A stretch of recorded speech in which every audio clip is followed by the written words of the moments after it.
Weather update tayo mga kapatid. Tayo po ay nananatiling nasa ilalim ng monsoon break o mahina pa rin po yung ating habagat o southwest monsoon at hindi pa rin po yan nakaka-apekto sa atin. Ito lamang pong easterlies ang ating weather system na nakaka-apekto sa ating bansa.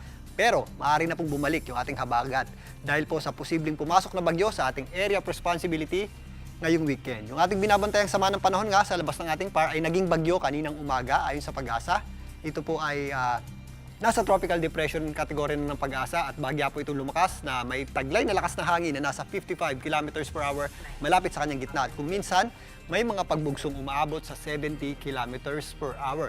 Ito po ay huling namataan ng Pag-asa sa layong 1,735 kilometers east ng Eastern Visayas at bahagya rin po ito bumilis at patuloy namang kumikilos pakanluran, hilagang kanluran sa bilis na 35 kilometers per hour. Ito pong bagyo na ito ay posibleng pumasok sa ating area of responsibility maaaring sa darating na or bukas ng Sabado ng gabi or early morning ng Linggo.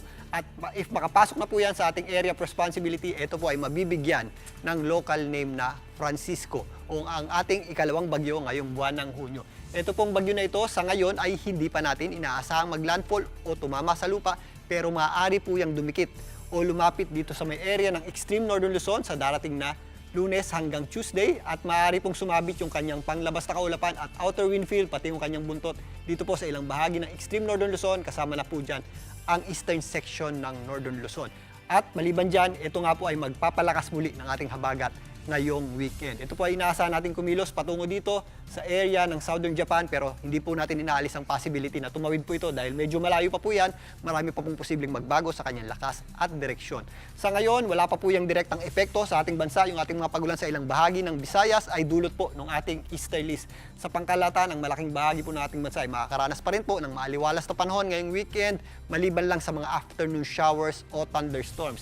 Pero as early as Sunday, yung ating habagat o southwest monsoon ay posible na pong makaapekto dito sa western section o kanlurang bahagi ng Mindanao at western section ng Visayas. Possible na po yung ating mga thunderstorms dito sa mga areas ng Zamboanga Peninsula, Northern Mindanao at ilang bahagi ng BIRMM kasama na po dyan ang Western Visayas. At habang kumikilos, paitaas itong tatawagin nating bagyong Francisco sa Sunday hanggang Monday, madadagdagan din po yung ating tsansa ng pagulan sa Western Visayas at ilang bahagi ng Mimaropa. Dito sa Metro Manila, madadagdagan na rin po yung ating dalas o frequency ng mga pagulan sa darating na Tuesday dahil sa epekto po ng habagat. Habang umaakyat, ito pong bagyong tatawagin nating Francisco dito sa taas na bahagi ng ating bansa. Pero ngayong weekend, wala pong epekto ito pong bagyo sa atin, wala rin pong epekto pa ang habagat dito po sa Metro Manila. Sa may mga lakad, magandang panahon po ang sasalubong sa atin sa umaga, magiging mainit pa rin po sa tanghali, pero sa dakong hapon, nagiging maulap po muli yung ating panahon at nagiging mahangin at posible po yung ating mga pulo-pulo o yung mga isolated nating pagulan at thunderstorms. Kaya sa may mga lakad, again, maghanda po tayo at ugaliin pa rin po natin ang pagdadala ng payong o anong pananggalang sa ulan. At yan muna latest sa ating lagi ng panahon. Muli ako po ang inyong weather frontliner, Alvin Cura, na lagi may panahon para sa iyo. Mga kapatid, Julius Babaw po. Para sa komprehensibo at makabuluhang balitaan at talakayan, mag-follow at mag-subscribe na sa social media pages ng News 5.